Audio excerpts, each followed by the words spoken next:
Hello. Thanks for dropping in. I have been off the air for a week. And it was for a good reason, of course. Some of you know that on occasion I do some work in television and movie such things. I do from time to time. So I did get a call wondering if I could do. First it was a couple of days and then it was an entire week on a show. And don't ask me what show, because I'm not allowed to say what show. Don't ask me anything about what I did, or what happened, or anything at all, because I can't say it. Can't do it. But anyway, but I can tell you stories. So, I've been doing this now on and off, now and again, little by little. Maybe 10, 11, 12, 13 years. And mostly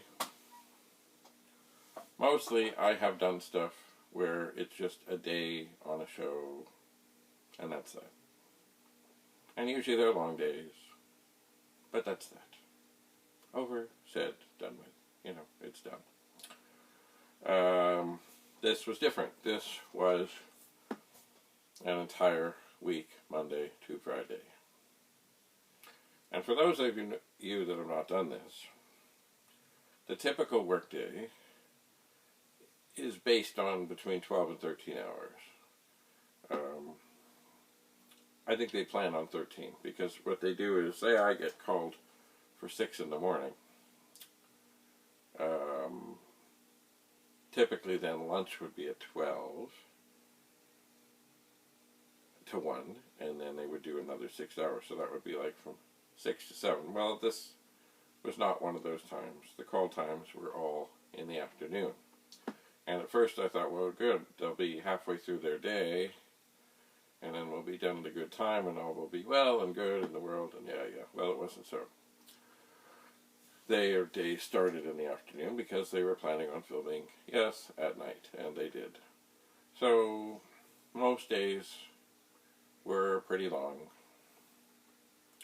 But it was nice that, the middle of the day traffic southbound into Toronto was not terrible.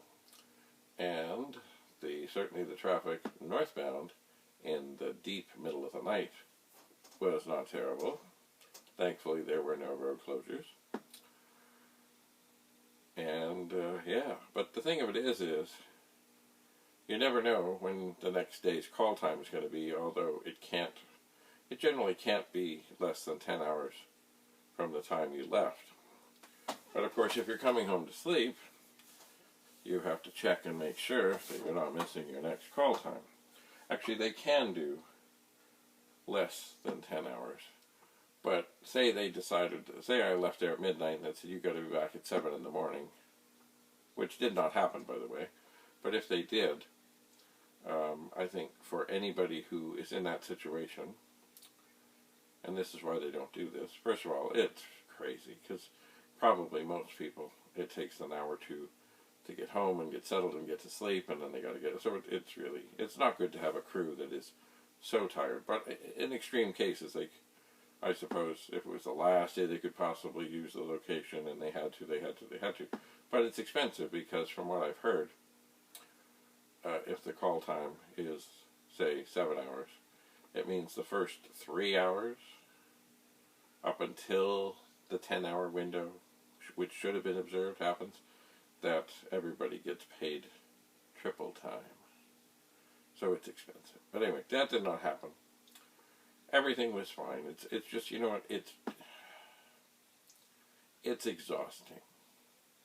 Yes, there's a lot of sitting around and waiting, but not always a whole bunch, and there's sometimes drama behind the scenes.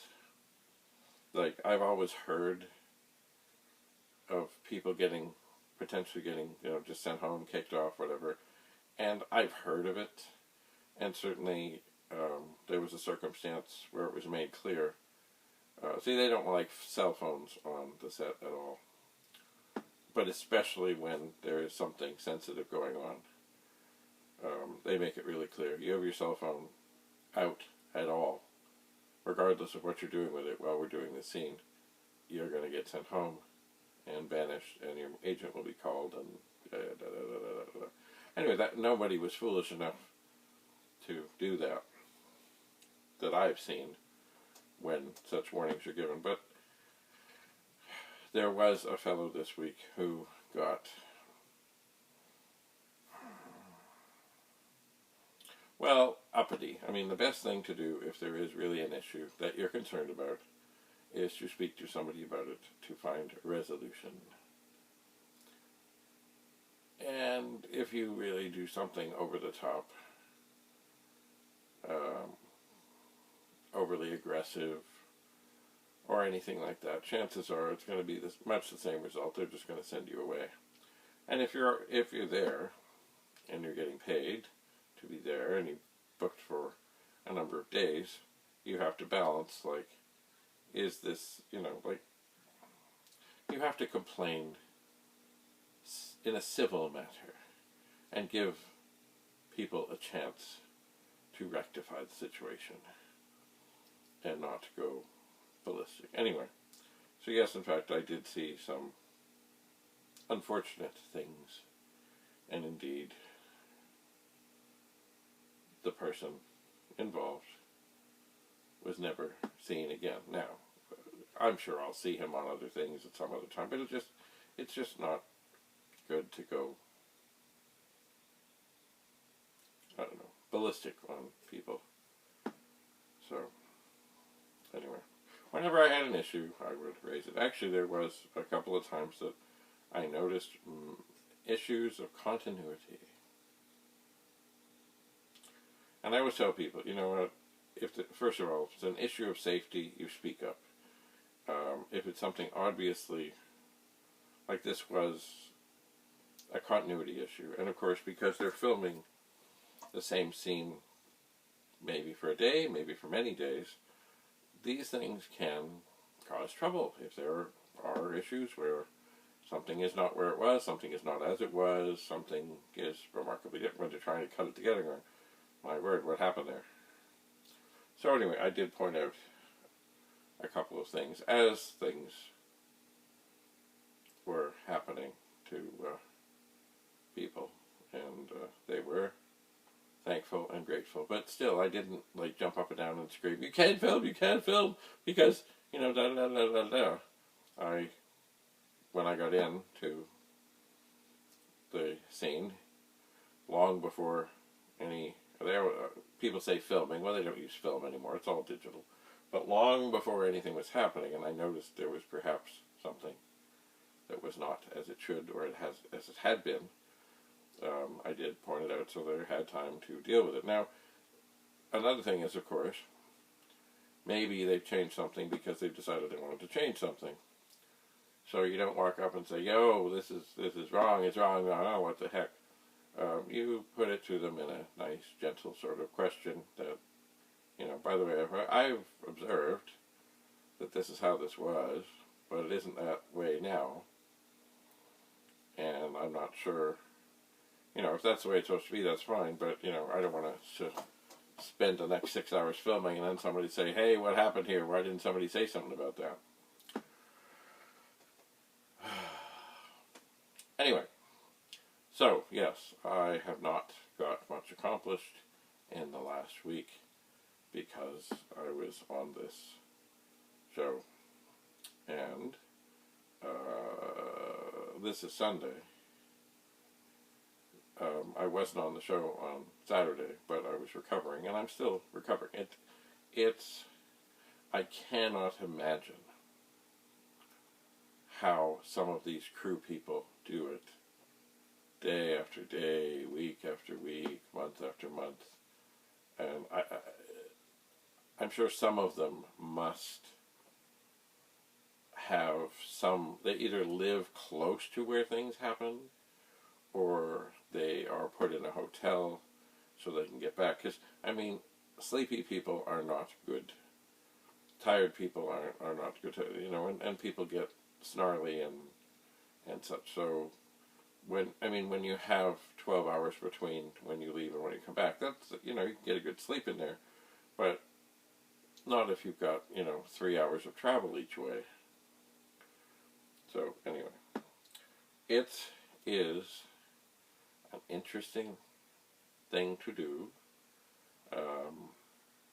If you see, there are sometimes postings on Facebook, and I guess even on Kijiji and other places.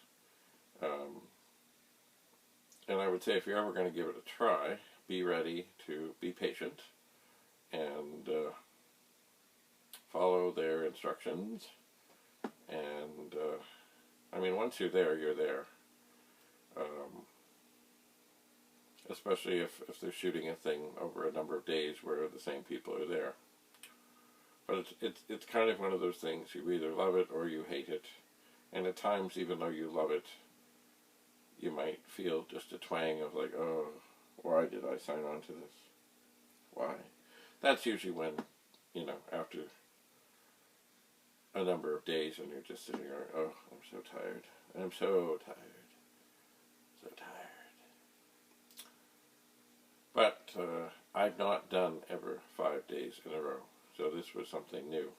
One day is, can sort of leave you some exhausted, but a whole week,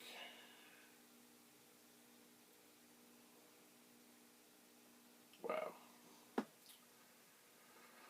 Yeah. So, of course, I am behind on my Commodore project. Things here are much as they were. Nothing has moved.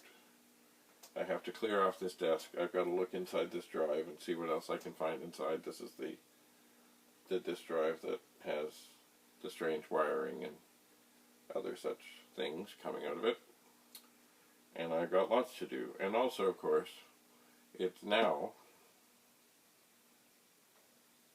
my word, less than a week until the TPUG World of Commodore on December the 4th, 2021. And I have not signed up to do anything. I have not signed up to speak. I've not signed up to have a table. But I'm still pondering going in person. But I have not decided. Of course, if you don't know, there is, they're doing the thing at the Admiral Inn in Mississauga, as they have done. Also, it's going to be online. And with the COVID numbers rising and this new variant going on, I've not decided whether I'm going to make an appearance or not. I have not. I don't know. I will decide when I decide. But certainly, I think I read on the thing online, which, if you're interested in actually going in person, read the instructions online. Masks will be worn, and proof of vaccination is required to attend in person. It is. But it will be great. I had intended to go through some of the TPUG 1541s that I have in the garage and maybe drop some off. I don't know.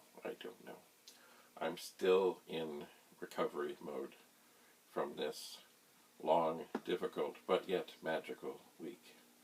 And that is the tough thing about this TV and movie stuff.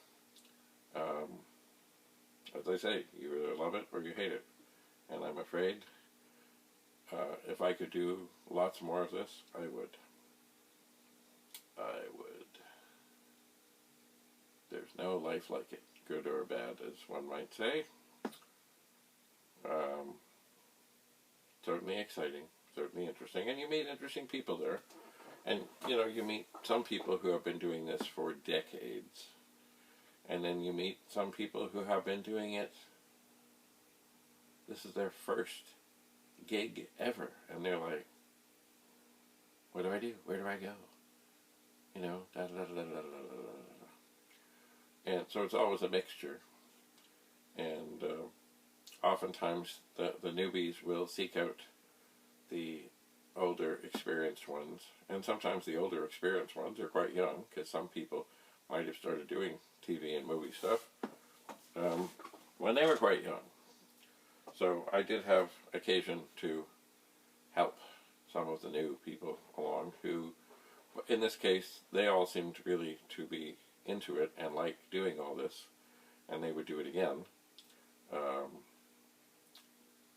They would, but they just had questions and things about what to do and how to act, and you know, like one really wanted to go to one of the actors and try and get a selfie, and I said, oh,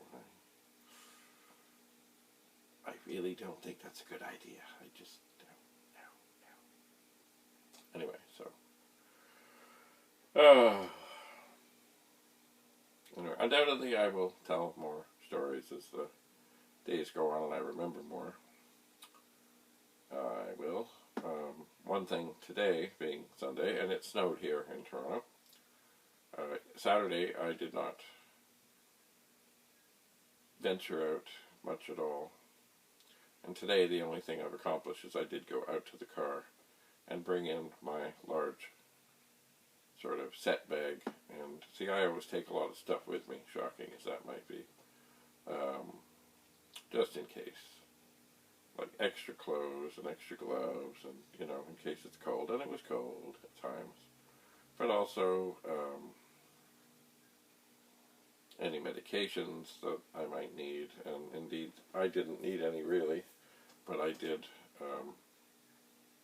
pass some on. This, by the way, this is not prescription medication that I would pass on to anybody, but there was an occasion or two to pass on a little regular strength Tylenol. And what else do I take? Oh, extra socks, extra pens, especially in COVID. They don't want you sharing stuff. So, actually, what I do, I have this big bag that has wheels and drags along. In this case, some days through the mud, and I have inside of it. I had this time 2 of the old Commodore kind of gym bag things, each with its own sort of theme. And then there was kind of other stuff that was kind of loose. And I'm thinking that for the next time, I will be ready to have 3 different Commodore bags in there, because they fit nicely, and I'll do my best to have anything and everything in. Maybe I'll have everything in 2 and have the other one mostly empty, and then things that pop up, or paperwork, or other such things, I can just put in the 3rd bag, sort of the bag within the bags. And for those that don't know, the Commodore sports bag, I think for a while they came with the machines, but I remember also you could buy them here and there, probably at dealers, but they had some left over, and they were a typical kind of a gym bag, not very exotic, and probably not meant to last. And the last bunch I ever got were actually in French. But they've held up for 40 years. The zippers are still okay. And, you know, they're not pristine, but it does help. And sometimes they can be conversation starters on the set. When you pull out someone says, Commodore, I had a Commodore 64. Or I had a PET, or I had a VIC, or a 128, or an Amiga. Or, wow, I haven't seen that for a long time. But of course, the reason I take them is because they fit.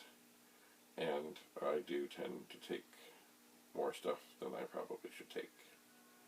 And so I like it to be as neat and organized as possible. Oh, I did have one tragedy. Oh, it was sad. It was terrible. I'd taken some reading glasses with me, and then one day at the end of the night I couldn't find them. So I thought, oh, they're somewhere in the bag. But anyway, the next day I snagged some other ones that I had. And once again, these are not like prescription reading glasses. They're ones that I would have got probably at a second-hand store or Dollarama or something. But I did like these ones. Anyway, I guess I left them on the table. And as I was getting into my costuming and such, they managed to fall on the floor, and then I went to go to take a step between 2 tables to toss something into the garbage, and then I heard this horrible crunch.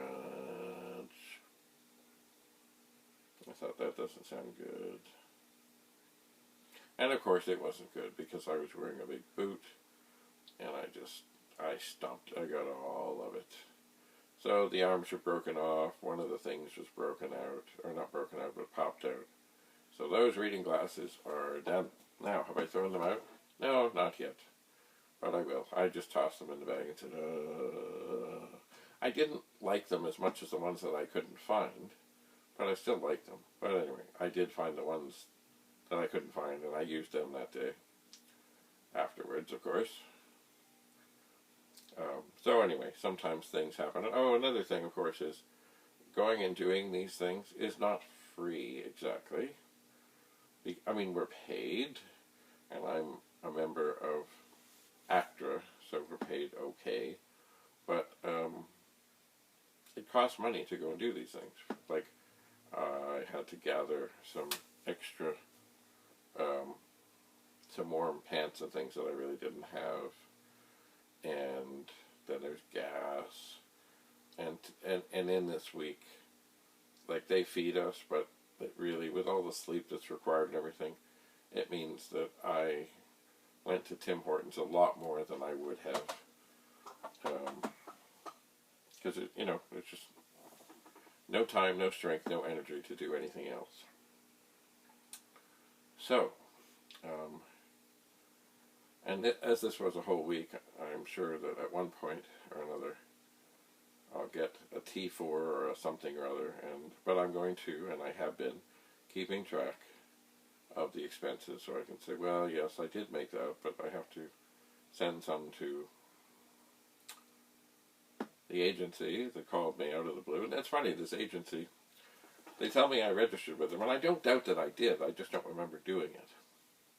Because who knows when it was, and I don't know how they found me, or how the show found, I don't know, I just don't know. But anyway, so you have to pay them, and then there's all the expenses of going there and coming back, and other such things that are, so I'm going to keep track of everything, because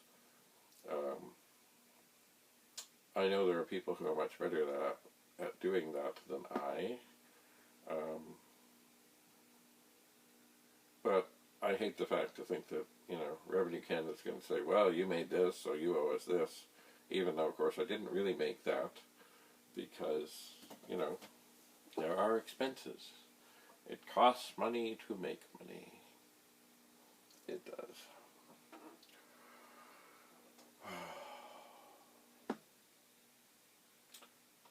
So, that's what I've been up to for the last week. Sorry to have left you all hanging on this disk drive. I will get to it. I will open it up and see what magic awaits inside. Some people have suggested there was something called the 21-second copy or the 15-second copy, and I imagine the idea behind these things is it was meant to copy everything on the disk, including any errors and things that might have been used for copy protection, in case you needed to make a backup of the game that you spent a whole bunch of money on.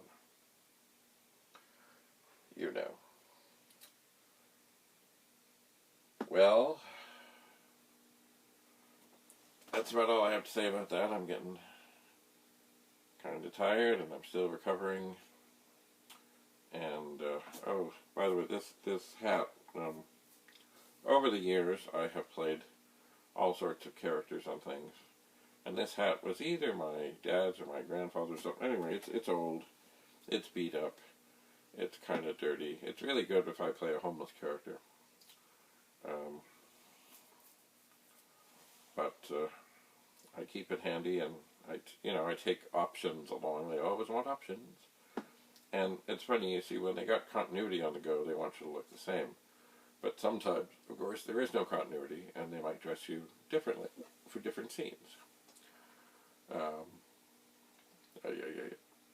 Anyway,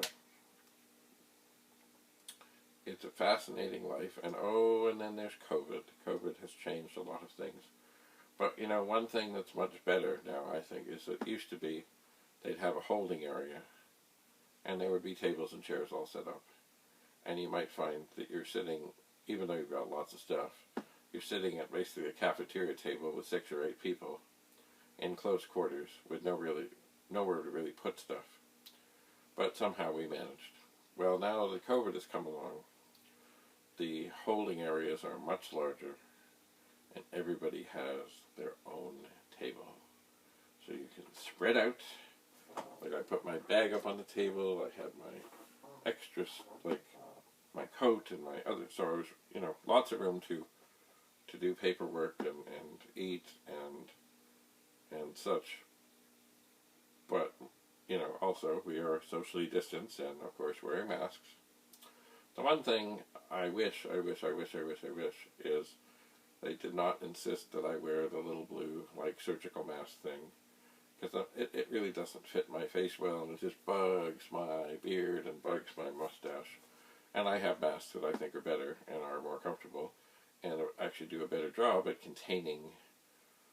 But, it's, as they say, one size fits all. Yeah, not in this case. Oh well, I muddled through. For a while, actually, what I did, and nobody said anything about it, is I put my mask on, the one that I like, and I put their little blue mask over my mask. I did that a little bit, but not too much. Because I did find, yes, it was probably better for protection and other stuff, but it was getting hotter because of the other blue mask on the outside of the mask. And, at one point, I was able to get a black mask there, but I'm surprised they allowed it, because it really didn't have much on the way. Like, it was like a single layer thing. I was just, well, Anyway, back to, sorry, I forgot to mention that, of course, in these past less than 2 weeks, I was COVID tested. Not once, not twice, not 3 times, but 4 times. And certainly, if you come up positive, or they can, inconclusive, you are not coming to the set. You are not. So, needless to say, I did not fall victim to the COVID.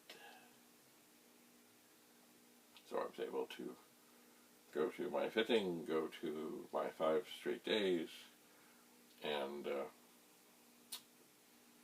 do good work, I'm told. I am. So, as I say, I don't do a whole lot of this. I do love it when I do it, but really, I don't blend in well.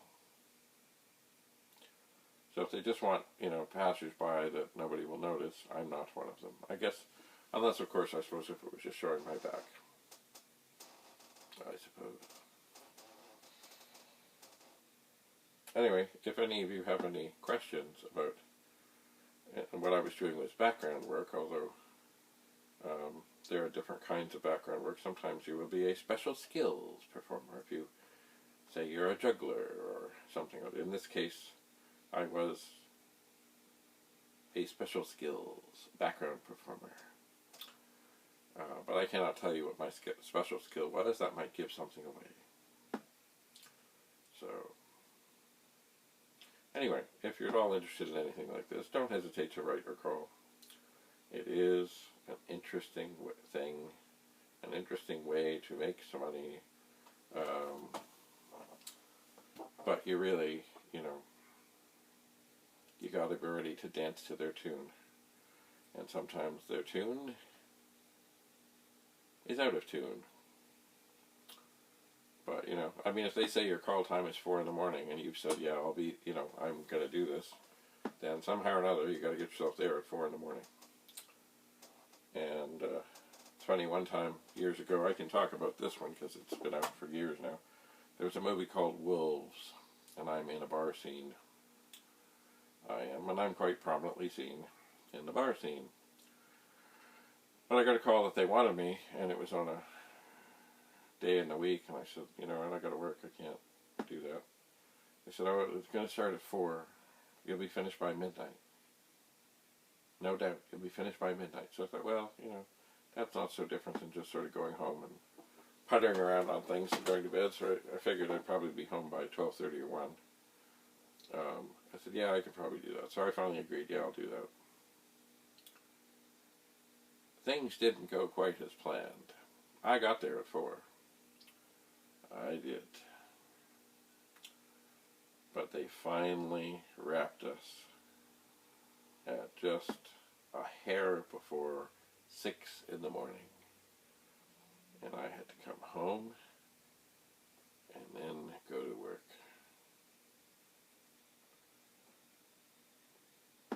But I was prominently placed, and I was seen in the show, so you know.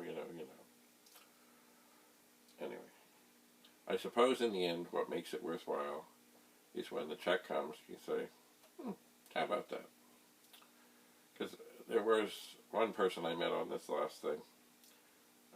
It was her first show, and she basically said, well, don't say that too loud. She said, I would do this for free. This is so cool. Anyway, don't do it for free. Unless it's some small independent thing that your neighbor is doing, or a classmate is doing, or it's a school project you're involved with. Strive to get paid. Because there's too many people in the arts that don't get properly reimbursed for their time and their effort and their artistic endeavors.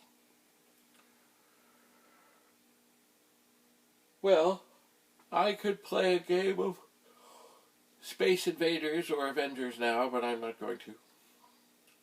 I'm going to continue to recover. I think I will go through my bag. I will see what the next few days will hold, and whether or not I'm going to go to the TPUG World of Commodore. For more information, of course, Google TPUG World of Commodore 2021. And that's all I have to say about that. So, if you're wondering where I've been, that's where I've been. What I've been doing, that's what I've been doing. And I will now sign off and carry on with the recovery from a great week on what I think is a very fine show, or movie, or something. Until we meet again, thanks for coming.